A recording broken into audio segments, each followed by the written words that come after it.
Assalamualaikum and very good morning. I will explain about AM transmitter block diagram. First is carrier oscillator. Carrier oscillator is to generate carrier signal with lies in RF range. Second, the frequency is always high because it's very difficult to generate high frequency with good frequency stability. Second component is buffer amplifier. Buffer amplifier is the purpose of the buffer amplifier is to fold. It first matches the output impedance of the carrier oscillator with the input impedance of the frequency multiplier. It then isolated the carrier oscillator and frequency multiplier. The third is frequency multiplier. This stage also known as harmonic generator. The frequency multiple generate higher harmonic of carrier oscillator frequency. The frequency multiplier is tuned circuit that can be tuned to the requisite carrier frequency that is to be transmitted. The last one is power amplifier. Power amplifier is the carrier signal then amplifier in the power amplifier stage. Audio power amplifier is an electronic amplifier that strengthens low power inaudible electronic audio signal, such as the signal from radio receiver or electric guitar pickup, to a level that is strong enough for driving loudspeaker or handphones. Okay, for AM receiver block diagram, first front end amplifier and tuning block signal enter the front end circuit from the antenna. This circuit block perform two main functions. First, tuning and amplification. Tuning. Broadband tuning is applied to the RF stage. For the amplify, in terms of amplification, the level is carefully chosen so that it does not overload the mixer when strong signals are present to be amplified, but enable the signal sufficiently to ensure a good signal to noise ratio is achieved. Second, mixer. Mixer is the tune and amplify signal then enter one port of the mixer. Local oscillator. The local oscillator may consist of a variable frequency oscillator that can be tuned by hearing the setting on a variable capacitor. For the detector, once signal have passed through the IF stage of the super heterodyne receiver, they need to demodulate.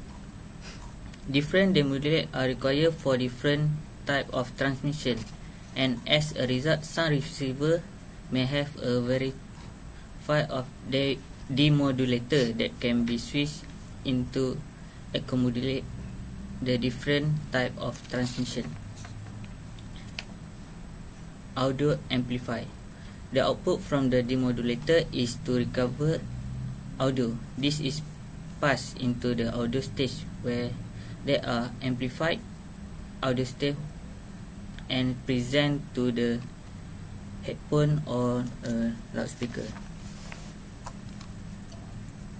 Okay, next I will give to my friend.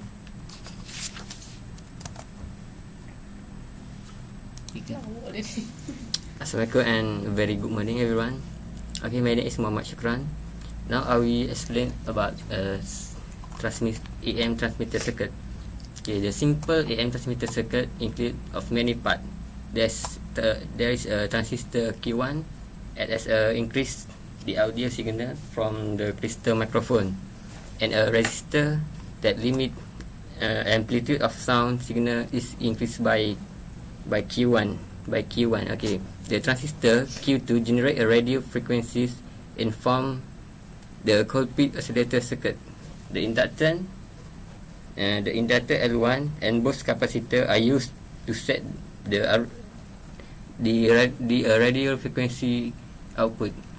The audio signal of Q1 is sent to Q2. It made the amplitude of the RF or radio frequency from Q2 to change to by the head of the sound signal. In the final, the radio frequency signal which has the head of the peak head. Low as well as the sound signal will be sent radiating broadcast antenna. The frequency broadcast transmitter can be adjusted by changing the capacitance. The frequency of the transmitter is the broadcast system AM range, which listen to radio broadcast in AM general, and this AM transmitter can be spread out over a distance of several hundred feet long. Okay, now for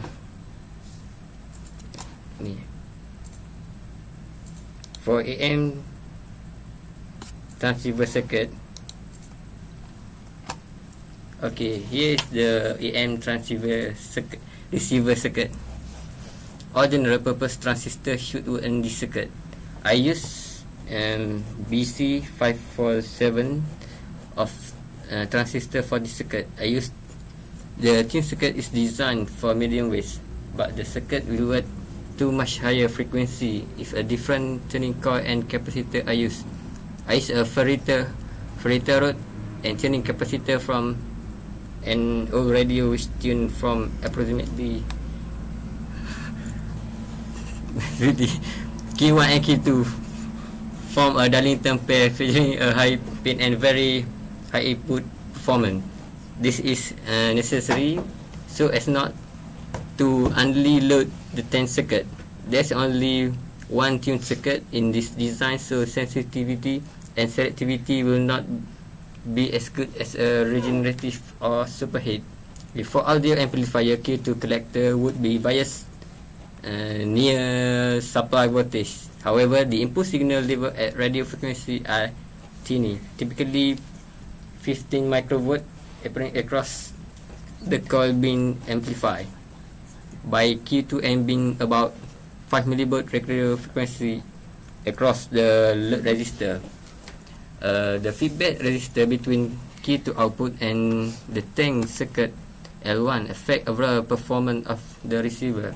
The value of 120K was found to just enough gain for the receiver to work well. In strong signal area, its value may to high and lower value of 100K or 82K may work better. In weak signal area, increasing the value may work better. Too much feedback, the circuit will become unstable, producing a howling sound. Insufficient, and the receiver become deaf. R1 could also replace by a feed resistor, say 33K, and present a resistor. Transistor has a dual purpose. It performs the modulation of the radio frequency carrier, will at the same time amplify the audio signal.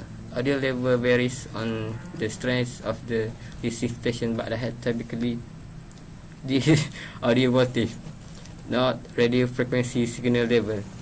This will directly drive high impact headphone or can be fed into suitable amplifier. So that's all for me. Thank you.